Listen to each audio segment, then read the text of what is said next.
अस्सलामुअलैकुम प्यारे दोस्तों, आज जो टॉपिक मैं स्टार्ट करने जा रहा हूँ वो है पोल्यूशन यानी आलूदगी। अक्सर आप सुनते हैं कि हमारा माहौल दिन ब दिन आलूदा हो रहा है, पोल्यूशन फैल रही है, पोल्यूशन की वजह से ये बीमारियाँ जन्म ले रही हैं। तो आज हम बात करेंगे इस टॉपिक के ऊपर कि पोल्यूशन है क्या, इसके क्या असरात हैं और इसको किस तरह हम कंट्रोल कर सकते हैं। तो यकीनन ये बायोलॉजी के स्टूडेंट के अलावा जो केमिस्ट्री या दीगर जनरल साइंस या आर्ट्स के स्टूडेंट के ये एक जनरल टॉपिक है सबके लिए। तो ये सबसे पहले मैं इसको डिफ़ाइन करूँगा कि पोल्यूशन का मतलब क्या है। पोल्यूशन को उर्दू में आलूदगी कहते हैं और इसको हम यूँ डिफ़ाइन करते हैं कि the contamination of environment by pollutants is called pollution, यानी कि आलूदगान की वजह से माहौल का आलूदा होना पोल्यूशन कहलाता है। And those substances which pollutes the environment they are called pollutants, यानी कि वो नाकारा मादे या केमिकल जो माहौल को आलूदा करते हैं उनको पोल्यूटेंट्स कहते हैं।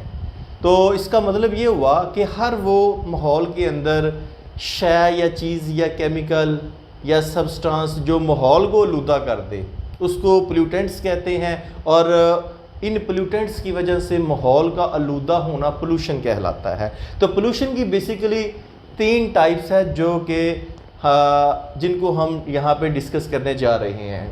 उसमें नंबर 1 है एयर पोल्यूशन यानी हवा की आलूदगी, यानी जिसे हम हवाई या फ़ज़ाई आलूदगी का नाम देते हैं। दूसरी वाटर पोल्यूशन है जिसे पानी यानी आबी की आलूदगी कहते हैं। और तीसरी लैंड पोल्यूशन जिनको ज़मीनी आलूदगी का नाम दिया जाता है। तो आइए चलते हैं, अब देखते हैं कि ये जो आलूदगी की तीनों इकसाम इनमें क्या फ़र्क है और किस तरीके से ये फैलती हैं और किस तरीके से हम इनको कंट्रोल कर सकते हैं। तो सबसे पहले हम बात करते हैं एयर पोल्यूशन यानी हवाई आलूदगी के ऊपर।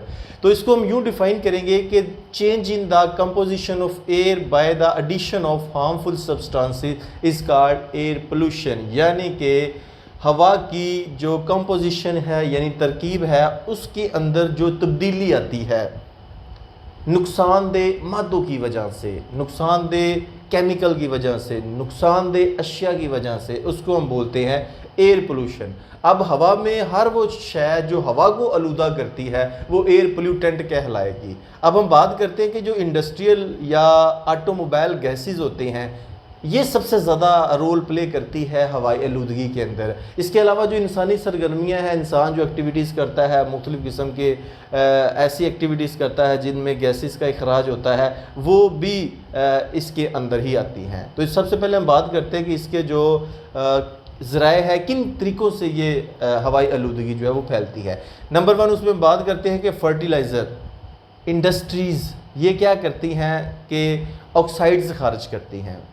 ये जो फर्टिलाइज़र यानी कि खाद्य बनाने वाली जो इंडस्ट्रीज़ होती हैं उनके जो ऑक्साइड होते हैं जिसमें सल्फ़र, नाइट्रोजन और हाइड्रोकार्बन्स होते हैं वो डायरेक्ट एयर में जाते हैं जिससे हवा आलूदा होती है। इसके अलावा थर्मल इंडस्ट्री जो होती है वो फ्लाई ऐश, सूट और सल्फ़र डाइऑक्साइड वगैरह गैसेस जो है वो खारिज करती हैं। इसके अलावा जो टेक्सटाइल इंडस्ट्री है जो कि कपड़े से मुतल्लिक़ है वो कॉटन है, डस्ट है, नाइट्रोजन की ऑक्साइड है, क्लोरीन है या स्मोक यानी धुआं वगैरह, ये तमाम चीज़ें हवा में छोड़ रही होती हैं। स्टील इंडस्ट्री की बात करें तो उससे भी carbon monoxide, carbon dioxide, sulphur dioxide, phenol, fluorine, cyanide और दीगर दूसरी जो गैसेस है वो खारिज होती हैं। तो ये वो सोर्सेज हैं जिनसे गैसेस का इखराज होता है जो हमारे माहौल को आलूदा करते हैं। तो अब बात करते हैं इनके असरात क्या हैं अगर ये हवा में खारिज हो जाते हैं। नंबर 1 तो स्मोक फॉर्मेशन है, स्मोक का बनना। अब स्मोक क्या चीज़ है ये आपको आइडिया क्लियर कर दूं कि जब हवा के अंदर स्मोक जो धुआं मौजूद होता है वो फॉग यानी धुंध के साथ मिल जाता है, इन दोनों का जो मिक्सचर है इसको हम बोलते हैं स्मोक। तो सर्दियों के अंदर आपने देखा होगा कि एक तो धुंध बहुत ज़्यादा पड़ रही होती है और एक हवा के अंदर जो धुआं होता है, ये दोनों मिल के स्मोक बना देते हैं जिसकी वजह से हमें बाहर का मौसम बड़ा धुंधला नज़र आता है, जो वेदर है वो क्लियर नज़र नहीं आता और चीज़ें नज़र नहीं आती। इसके भी बहुत से नुकसान हैं। इसके अलावा एसिड रेन जो है हवा के अंदर ज़ाहिर है जब मुख्तलिफ़ गैसेस हैं वो हवा जब बारिश होती है तो बारिश के पानी के साथ रिएक्ट करती हैं, जो नाइट्रोजन या सल्फ़र के ऑक्साइड जब बारिश के पानी से रिएक्ट करते हैं तो उससे एसिड रेन बनती है, यानी तेज़ाबी बारिश बनती है। इसके भी बहुत ज़्यादा नुकसान होते हैं। इसके अलावा ज़ोन डिप्लीशन है, जो हम क्लोरोफ्लोरोकार्बन का इखराज कर रहे हैं, रेफ्रिजरेटर चला रहे हैं, एसी एयर कंडीशन चला रहे हैं, या जो धुएँ खारिज करने वाली जो इंडस्ट्रीज़ है, फैक्ट्रीज़ हैं, वो ऊपर जा रहा है धुआं, भट्टे जो है, किलन जो है वो अपना धुआं छोड़ रहे हैं। ये सारी चीज़ें क्या करते हैं, ऊपर जाके जो एक हिफाजती तय है ओज़ोन की, उसको डिप्लीट कर रही हैं, उसको उसका इखराज यानी उसको ख़त्म कर रही हैं, जिसको ओज़ोन डिप्लीशन का नाम देते हैं। तो ये इसके असरात आस्ता आस्ता वो ओज़ोन का ख़ात्मा जो है वो इन्हीं गैसेस की वजह से ही है। तो इसलिए हमें कम से कम ये धुआं खर्च करना चाहिए, या ऐसे इंडस्ट्रीज़ ऐसी लगानी चाहिए जिनके अंदर धुएं का अखराज कम से कम हो। अगर धुएं का अखराज हो भी तो वो कंट्रोलेबल होना चाहिए, वो साफ़ सुथरा होना चाहिए। अब इसको कंट्रोल कैसे कर सकते हैं एयर पोल्यूशन को? नंबर एक तो एफोरेस्टेशन, जंगलात लगाने चाहिए हमें। जो ऐसी जगह जहाँ पे जो बैरन लैंड है या जहाँ पे पौधे नहीं हैं, वहाँ पे हमें क्या चाहिए, पौधे लगाने चाहिए, और नए पौधे लगाने चाहिए, जिसको एफोरेस्टेशन का नाम देते हैं, ताकि गैर जंगली जो इलाका है वो जंगलात में तब्दील हो जाए, जिससे माहौल बहुत ज़्यादा साफ़ सुथरा हो जाएगा। माहौल के अंदर जितने भी जहरीले मादे प्लांट्स क्या करते हैं, उनको जज़ब कर लेते हैं और ऑक्सीजन देते हैं, जिससे माहौल साफ़ सुथरा हो जाता है। दूसरा पॉइंट है कि मॉडिफिकेशन ऑफ इंडस्ट्रियल इफ्लुएंट्स, जो फैक्ट्रियों के अंदर, इंडस्ट्री के अंदर से केमिकल खारिज होते हैं, जिनको इफ्लुएंट्स का नाम देते हैं, नुकसानदेह जो मादे खारिज करती हैं इंडस्ट्री, उनको हमने क्या करना है, तब्दील करना है ऐसी शक्ल में ताकि वो हमारी जो एयर है उसको पोल्यूट ना करें। इस तरह की हमने उसमें तब्दीलियाँ लानी। नेक्स्ट है जी इन्वायरमेंट फ्रेंडली फ्यूल। हमें ऐसा फ्यूल ईंधन इस्तेमाल करना चाहिए जो लेड और सल्फ़र के कंपाउंड से बिल्कुल फ्री होना चाहिए, क्योंकि लेड और सल्फ़र के जो ऑक्साइड है कंपाउंड है या हवा के साथ रिएक्ट करते हैं, तो इनके जो ऑक्साइड है सल्फ़र के या लेड के या नाइट्रोजन के, ये मॉइस्चर के साथ या बारिश के साथ जब रिएक्ट करते हैं तो एसिड रेन का भी बायस बनते हैं। तो ये बहुत ज़्यादा नुकसानदेह हैं। तो प्यारे बच्चों, दोस्तों, ये है एयर पोल्यूशन। अब मैं बात करूँगा वाटर पोल्यूशन के हवाले से। अगर हम बात करेंगे change in the composition of water by the addition of harmful substances, that is called water pollution, के पानी जो रिजर्वायर की शक्ल में, समंदरों की शक्ल में, दरियाओं की शक्ल में, नीचे जो ज़ख़ीरा पानी है, वो किसी भी वजह से नुकसानदेह मादों की वजह से ख़राब हो जाता है या उसकी कंपोजिशन में, उसकी साख्त में तब्दीली आ जाती है, तो उसको हम बोलते हैं वाटर पोल्यूशन, यानी कि पानी का आलूदा होना, यानी कि the contamination of water bye pollutants is called water pollution. इसको हम यूँ भी डिफ़ाइन कर सकते हैं। अब इसके जो मेजर सोर्स है पोल्यूशन के, वो क्या क्या हो सकते हैं जो वाटर पोल्यूशन का बायस बनते हैं? नंबर एक तो है sewage in a major pollutant of water. Sewage जो हमारा आब निकासी का सिस्टम होता है, जो गंदा पानी होता है, वो आपको पता नालियों में बह के वो भी ज़मीन के नीचे जो ज़ख़ायर है पानी के, वहाँ तक पहुँच रहा होता है। इसके अलावा हैवी मेटल्स जिसमें लेड है, मरकरी, आर्सेनिक है, cadmium, these are also causes disease.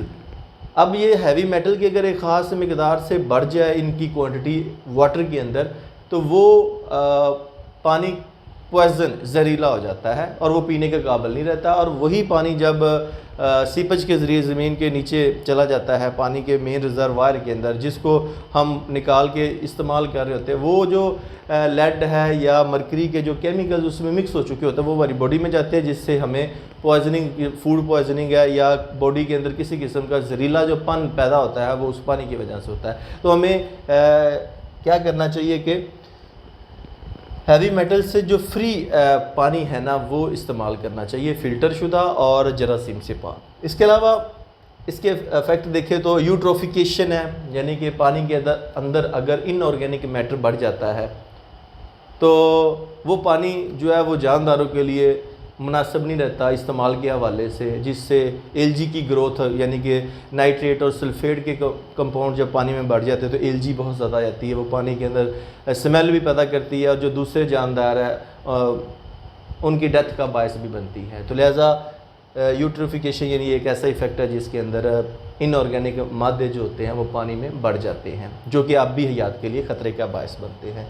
इसके अलावा फूड चेन कंटेमिनेशन हो जाती है, यानी कि जानदार जो पानी को इस्तेमाल करते हैं, वो जब पानी ही ख़राब हो जाएगा तो ज़ाहिर है कि वो जानदार पौधे हैं या जानवर है या उसमें इंसान भी शामिल जब इस्तेमाल करेगा तो वो मुख्तलिफ़ किस्म की बीमारियों का बायस बनेगा। इसके अलावा एपिडेमिक यानी कि वबाई जो बीमारियां हैं जैसा कि कॉलरा या गैस्ट्रोएंटेरिटिस है, ये वो बीमारियां हैं जो पानी की वजह से ख़ास तौर पे जो आलूदा पोल्यूटेड वाटर की वजह से फैलती है। इसके अलावा अब इसको कंट्रोल कैसे कर सकते हैं हम वाटर पोल्यूशन को? नंबर 1 तो सीवेज वाटर प्योरीफिकेशन के जो हमारा सीवेज का पानी है आब निकासी का, उसको किसी तरीके से फ़िल्टर किया जाए ताकि जब वो मेन पानी के रिजर्वायर में शामिल हो तो वो साफ़ हो, उसमें जो जहरीले केमिकल या मादे हैं वो मौजूद ना हो। इसके अलावा इंडस्ट्रियल वेस्ट ट्रीटमेंट है, जो इंडस्ट्रियल का जहरीला मादा होते हैं वो जब आप उसको पानी में छोड़ें या बहाएं तो वो उसको पहले क्या करना है, हमने ट्रीटमेंट से गुजारना है ताकि उसके अंदर जो जहरीले या हैवी मेटल्स हैं या जो न्यूक्लियर वेस्ट भी अगर हैं तो वो भी उससे फ़िल्टर कर लें ताकि वो जहरीले मादे पानी में शामिल होकर पानी की क्वालिटी को ख़राब ना करें। तो उम्मीद करूँगा कि अब आपके ज़हन में कोई आइडिया ऐसा जो आपकी समझ में ना आया हो वो नहीं होगा वाटर पोल्यूशन के हवाले से। अब मैं बात करूँगा तीसरी किस्म यानी कि लैंड पोल्यूशन, जिसे सॉयल पोल्यूशन भी कहते हैं, ज़मीनी आलूदगी भी कहते हैं, जैसा कि नाम से ज़ाहिर है। अब इसको यूँ डिफ़ाइन करूँगा, change in the composition of soil by the addition of harmful substances, यानी कि ज़मीन की जो साख्त है, ज़मीन की जो कंपोजिशन है उसमें जो तब्दीली आती है नुकसानदेह मादे शामिल होने की वजह से। आप यूँ भी कह सकते हैं the contamination of soil by harmful substances या by pollutants is called land pollution. अब इसकी अगर हम बात करें तो वो क्या कौन सी चीज़ें जो इसमें होंगी तो लैंड पोल्यूशन का बायस बनेगी। सबसे पहले बात करें तो पेस्टिसाइड इन एग्रीकल्चर, जो ज़राअत के अंदर हम कीड़े मार अद्वियात शामिल करते हैं वो भी तो ज़मीन के अंदर जा रही होती हैं, वो भी तो ज़मीन की क्वालिटी को ख़राब कर रही होती है, जो उसकी नॉर्मल पीएच होती है उसको डिस्टर्ब करते हैं जिससे पौधे जो है वो नॉर्मल ग्रो नहीं करते। इसके अलावा acid rain change pH of soil, जब तेज़ाबी बारिश होती है ज़मीन की जो पीएच है जो पौधों के लिए बड़ी ही ख़ास और इम्पोर्टेंस की हामिल है क्योंकि पौधे जो है प्लांट जो है वो ख़ास पीएच के अंदर ग्रो करते हैं। जब एसिड रेन होती है तो एसिडिटी बढ़ जाती है सोयल की, जिसकी वजह से पौधे जो है वो मुनासिब नशोनुमा नहीं करते। इसके अलावा हाउस होल्ड गारबेज या सिटी गारबेज है, जो हमारे घर का कूड़ा करकट होता है या सिटी शहर का जो कूड़ा करकट होता है उसको भी बाकायदा डिस्पोज ऑफ करना चाहिए, ना कि उसको हमें रोड के ऊपर फेंक देना चाहिए या ऐसी जगह पे फेंक देना चाहिए जहाँ पे उसकी डिस्पोजल का कोई सिस्टम मौजूद ना हो।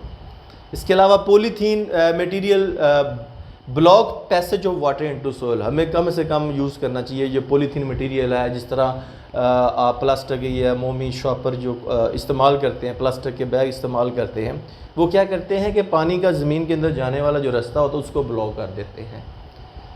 इसके अलावा improper disposal of nuclear waste, अगर हम जो न्यूक्लियर वेस्ट है जो फैक्ट्रियों से खारिज होता है, इंडस्ट्री से जो न्यूक्लियर जो प्लांट है वहाँ से जो खारिज होता है उसको मुनासिब तरीके से डिस्पोज ऑफ करना चाहिए ताकि वो हमारी लैंड के अंदर शामिल ना हो। अगर वो लैंड के अंदर शामिल होता है तो लैंड उससे भी ख़राब हो जाएगी और वो मुनासिब पौधों के लिए ग्रोथ के लिए नहीं होगी। अब इसको हमने कंट्रोल कैसे करना है, ज़मीनी आलूदगी, उस पर बात करते हैं कि सबसे पहले आपने सेफ़ डिस्पोजल ऑफ वाटर, पानी की जो डिस्पोजल है उसको आपने देखना है कि जो गंदा पानी है उसको आपने पहले फ़िल्टर करना है, जिस तरह भी हमने बात की है डिस्पोज, ताकि वो डिस्पोज तो हो जाए लेकिन आगे जाके वो ज़मीन के अंदर नुकसान ना पैदा करे। नॉन बायोडिग्रेडेबल मटेरियल जैसा कि आपके सामने प्लास्टिक है, ग्लास है या मेटल्स है, इनको रिसाइकल करना चाहिए। रिसाइकल का मतलब इन्हें दोबारा इस्तेमाल में लाना चाहिए। अगर हम वैसे ही ज़मीन में फेंक देंगे तो ये क्या करता है, वैसे ही पड़ा रहेगा, ज़मीन की क्वालिटी को ख़राब कर देता है। इसके अलावा inorganic pesticide replaced by organic pesticide, जो हमारे इनऑर्गेनिक पेस्टिसाइड है जैसा कि हमने बात की है, कीड़े मार अद्वियात है जो जिनमें इनऑर्गेनिक में स्पेशली जो सल्फेट है या फॉस्फेट के कंपाउंड्स हैं उनको हमें ऑर्गेनिक में चेंज करना, क्योंकि ऑर्गेनिक जो कंपाउंड होते हैं वो डिकम्पोज हो जाते हैं और इनऑर्गेनिक जो होते हैं वो डिकम्पोज नहीं होते, वो ऐसा ही पड़े रहते हैं। तो उम्मीद करूंगा कि आज की इस टॉपिक की यानी पोल्यूशन की आपको अंडरस्टैंडिंग हो चुकी होगी। अगर फिर भी आपके जहन में कोई क्वेश्चन हो तो इस वीडियो के नीचे कमेंट बॉक्स में अपना क्वेश्चन ज़रूर पुट कीजिएगा, और अगर ये वीडियो पसंद है इसे लाइक करके अपने दोस्तों के साथ ज़रूर शेयर कीजिएगा ताकि वो भी घर बैठे पोल्यूशन यानी आलूदगी के बारे में सीख सकें।